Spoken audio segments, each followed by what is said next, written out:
Was far from being alone in seeing the return of restrictions in recent weeks. Just south of our border, Tijuana also taking steps to try to slow the spread of the coronavirus as cases spike there as well. City leaders going to what they call the red light tier, the most restrictive, which like San Diego includes the closure of many indoor businesses. Border crossings continue to be limited with some exceptions for people on both sides. Now here to talk about the urgent situation in Tijuana and how that could impact San Diego is Televisa news anchor Estephania Baez. Thank you so much for joining us.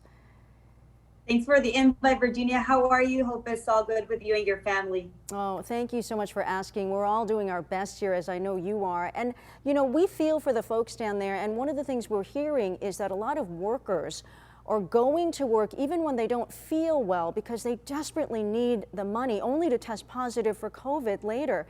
How are leaders addressing this situation? Of course, Virginia, things in Mexico are really different. So a lot of the workers in vulnerable and segregated sectors need to work. They, of course, don't want to get sick, especially with Christmas around the corner. But for a lot of workers, if you don't go to work, a day is a day that you can get paid. So it's a different world here. What you just said regarding the red tier, so to get things a little bit straight for your viewers, we have in Mexico a collar system like the ones that you have in California. We have implemented a collar monitor system. And what for you guys would be the purple tier, for us would be the red.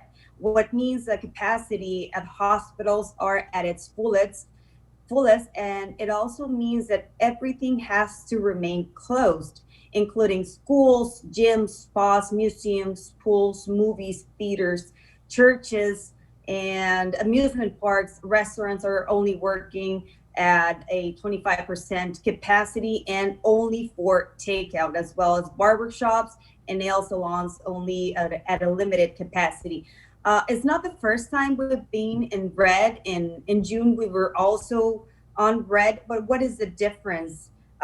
We have been 2 months in orange. But the difference between now and then is that now people don't have fear with the COVID-19 here. And the other thing, as you just said, they need to work. They need to go to work. So they prefer to get positive than rather to lose a day of money, of work paid money. And you talked about how the difference between then and now, you know, a lot of people are also feeling pandemic fatigue. And we're seeing reports from you, actually, that there are people there, leaders are saying people aren't wearing masks. They aren't doing what they're supposed to. Do you think some of that plays into it, the long period that this has been going on? Of course, it has been 9 months in all the world. And just in Baja California, since the pandemic started, we have seen 27,000 positive cases. It may be less than San Diego, but if we compare the deaths, we have over 5,000 deaths in only Baja California in the last 9 months. So I think the fear is gone.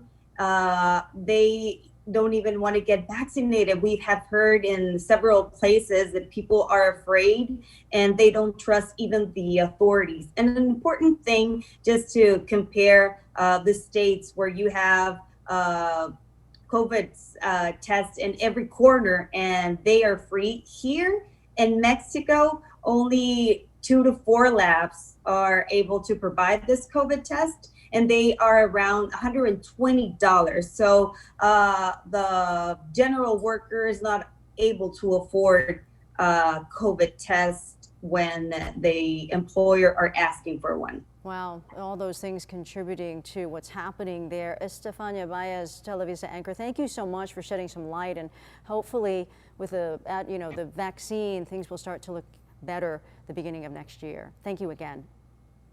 Thank you, Virginia. Fingers crossed for the vaccine all around the world. Have a great day. You too.